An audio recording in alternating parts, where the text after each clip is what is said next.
Hey, what's up, everyone? It's Brian here from the Exact IT Solutions YouTube channel, where we teach you about cybersecurity and how to keep yourself more cyber aware.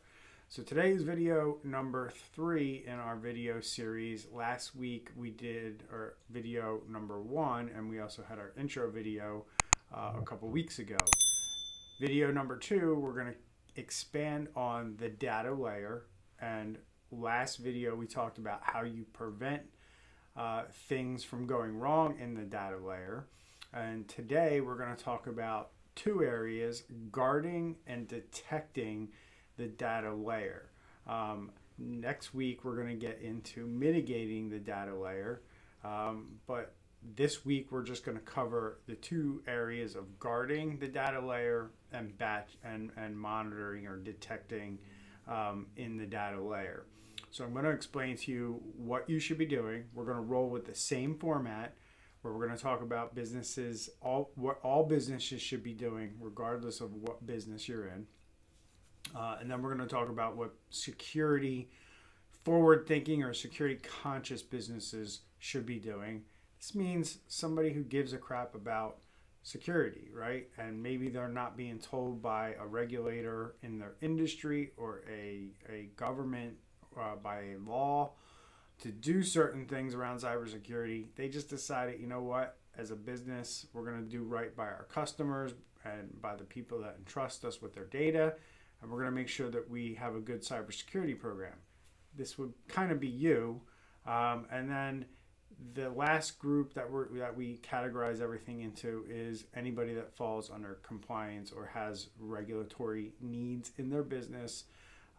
There's a ton of industries where this applies to. I actually don't know many industries where this doesn't apply to. This also applies to your business if you have cyber insurance. If you have cyber insurance, you have to do these things. So these are the things you need to be doing in your business, and we're going to get into that right now.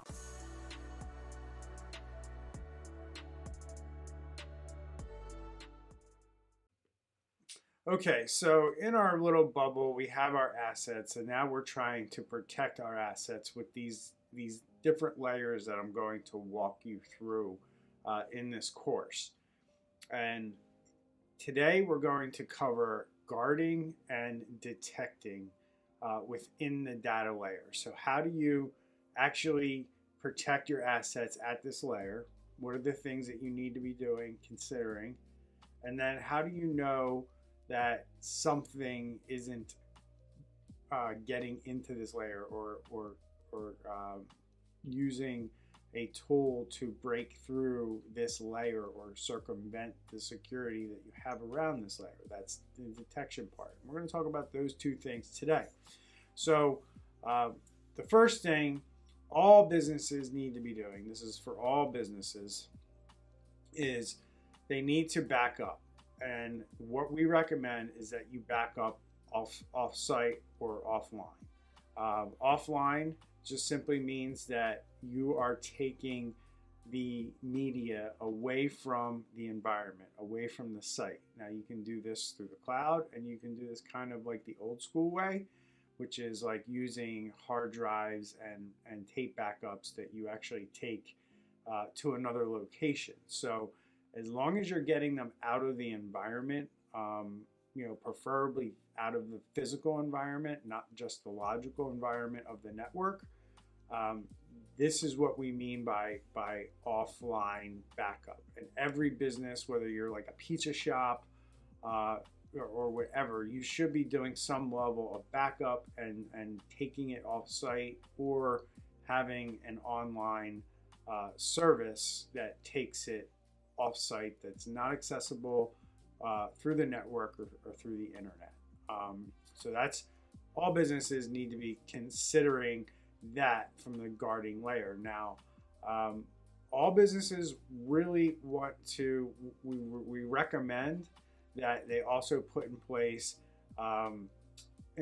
backing up their, like using an archival type backup, where you have points in time where you can go back to, like monthly type backups or annual type backups. We absolutely recommend that you have not just one backup to go to in the event you have to go to a backup. This is how you're going to guard your data in this layer, having multiple backups that you can go back to, which is known as an archive or an archival type backup system. You don't want to overwrite last night's backup today and then have that be the only backup you can go to. And there might be certain instances or certain things that come up where you need to go back to maybe 6 months ago and get data that has maybe been deleted or overwritten. And things like this will help make sure that you can get to other backups besides the last one that was done. The other thing you want to do is definitely, we recommend all businesses consider some type of offsite backup. And this is simply because it's easy to do. It's easy to do, it's easy to set up. I'm not going to say it's easy to monitor and maintain. It really depends on the complexity of your systems. But in terms of having to have an employee or somebody at the company be responsible for manually rotating drives and making sure that those drives go off site, using a cloud-based or online backup, it's far more easier, and it's going to be something you're going to want to implement more, right? So you think back to the age-old question, like, what's the best exercise for me? And most trainers will give the answer, the one that you're going to do, right? So what's the best backup system for me? Well, the one that you're going to do. So if you have to spend 15 minutes of your day dealing with backups and tapes and rotating them out, and a cloud solution will basically eliminate that and automate it for you, and you just have to kind of make sure that somebody's checking it and make sure that it's running okay over time. Off-site backups are much better to use at this point where we are with technology than the old school way of rotating manual hard drives and tape drives and things like that. So this will be for all businesses. Now let's get into the security conscious types of businesses and what do we recommend right there. So if you're security conscious, at a absolute minimum, you have two different types of backups. You have an offline backup that's separate away from the network, that if a hacker got into your network, if they destroyed those backups, you have backups somewhere else that you can get to. And then same thing with the offsite backup. If you're a security conscious business, offsite backups, cloud-based backups are a mandatory thing. I mean, at this stage, if your business wants to be secure, wants to be able to be cyber resilient and come back up when there is a hack or some kind of a disaster, cloud backup is going to save you a lot of time and money and headache.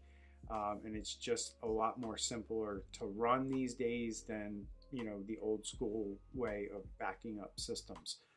So at this stage of the game, if you're a security conscious business, you want to make sure that you have a cloud backup solution in place. And the other side of that is, and we'll talk about this in a later video, is really the more important thing with cloud-based backups is you need to make sure that somebody's checking them and that they actually can be restored and they're not corrupted or there's not a problem with them. Because people, when they sign up for these services, tend to put too much stock into the automation and the software, and they don't verify the backups themselves to see if they work. And then unfortunately that leads to when they need the backups and they go to restore them and they don't restore, that's when they usually recognize that this problem exists. And if you take the approach of we're going to test these along the way at periodic points, you're going to find that you're not going to be in a situation when you do need your backups that you don't actually have them, which is very, very common.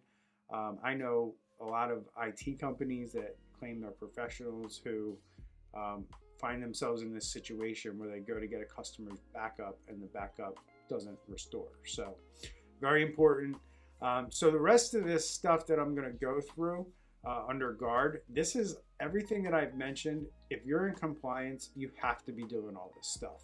The rest of this stuff for security conscious business, this is kind of like nice to have recommendation, but absolutely 1000%, you need to be having multiple backups.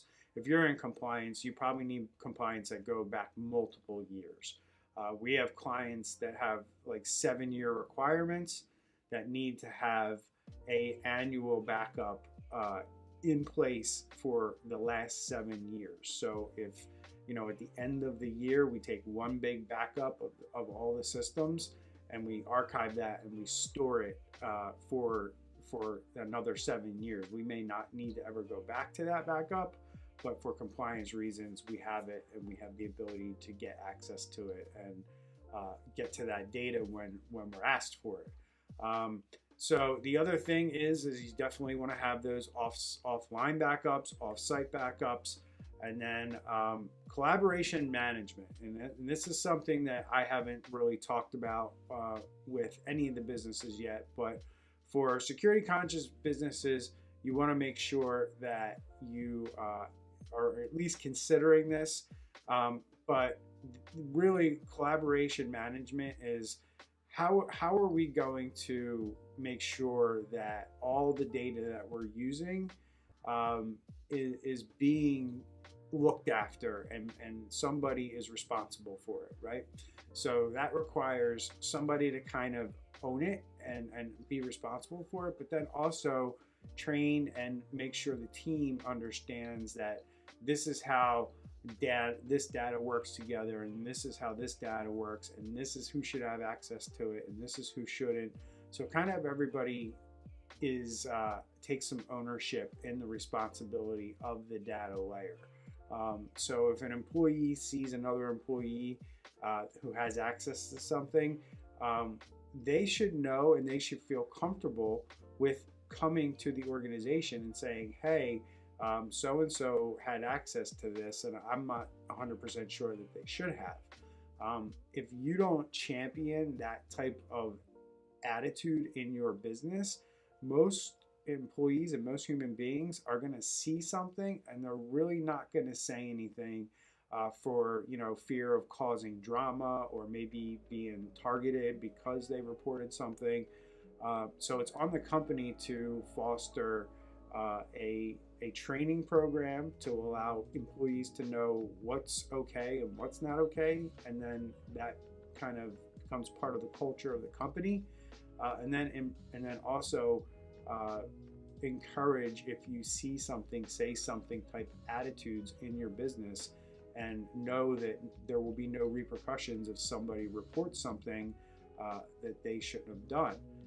So that's really, at the end of the day, a lot of what the collaboration management is just making sure that everybody understands what the goal of the company is from a security standpoint, and make sure that everybody's doing their part, because even the lowest level employees of your company have a part in the protection of your assets, and especially at this layer, the data layer. So now I'm going to shift gears here real quickly. We're going to go into how we detect this stuff, right? So how do we detect whether or not somebody got into an area, whether it was an employee or whether it was a hacker? How do we know that they've gotten to something, got to our assets, and they were able to breach the quote-unquote data layer, right? So the only way, and this is something that most businesses are probably, like if you're a small like restaurant, pizza shop, what I'm about to talk about is probably not something you're going to consider unless you want to be security conscious, just because you probably need to hire an outside company for this, and it does require, to be done properly, it does require somebody who's trained and skilled with managed detection or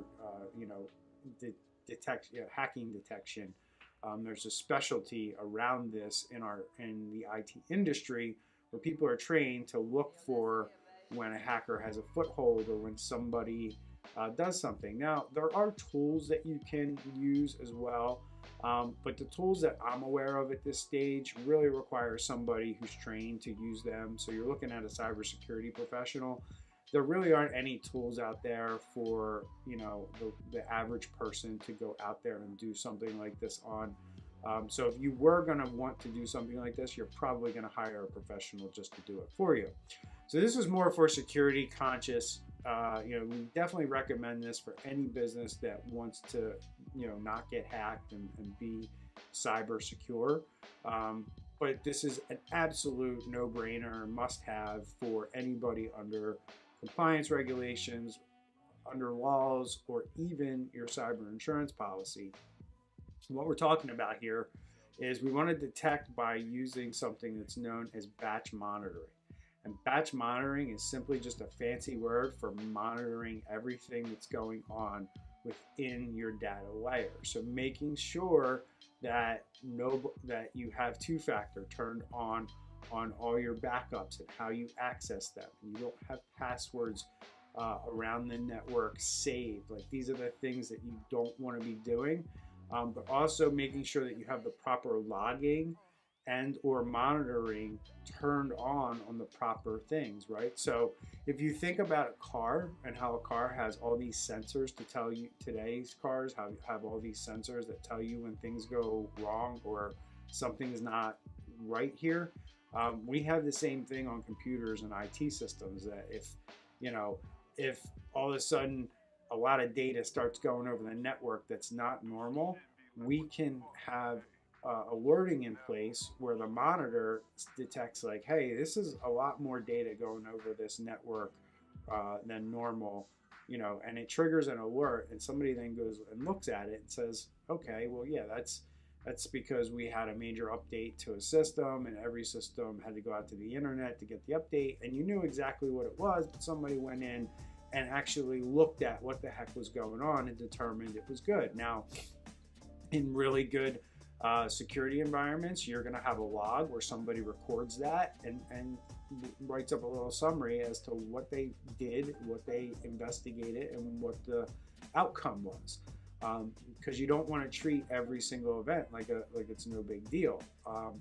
So, in the event that you find out that this is not legitimate traffic and you need to open up an investigation to see what the heck is going on, the process would be the same.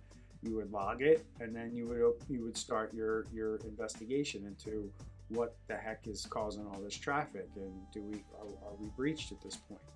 So that is really what detect is at this level. Now we're going to talk about detect at other levels, so there's a lot more detection you can do. But at the data layer, it's really monitoring the things that are protecting your assets, monitoring your data asset management. Who has access to what folders, as we talked about in the previous video. If you go through that video and listen to all the things that I listed as items that you need to consider for prevention, these are all the items that you will need to detect at this stage. So quickly, just to go through it, we're talking about data asset management, data destruction, email legal hold, email archiving, drive encryption, file encryption, and full drive encryption. So those things at the data layer that help protect your data, you also need to monitor them. You need to monitor them to make sure that they're turned on, that they're active, that nobody came along at some point and turned them off. And then you also need to monitor them from the standpoint of who actually is getting access to this stuff and are they permitted to do it. So once you have that detection in place, you now have another notch in your belt for protecting the data layer. So in the next video, in our next video series, video number 3, we're going to talk about the data layer, but we're going to go into mitigating once somebody penetrates that layer. And we're going to spend a little bit of time on that video because I think it's an important topic of how you stop somebody from penetrating your assets at the data layer, how you can cut things off, or how you can, so to quote unquote, stop the bleeding. So that's going to be in the next video next Thursday that we're going to drop. And if you have any questions or comments, please drop them down below in our comments on the YouTube channel here. And if you're so inclined, please subscribe to our channel so you get alerts when we put videos like this out. And hit the like button if you learned anything today. And I'll see you all in the next video. Take care.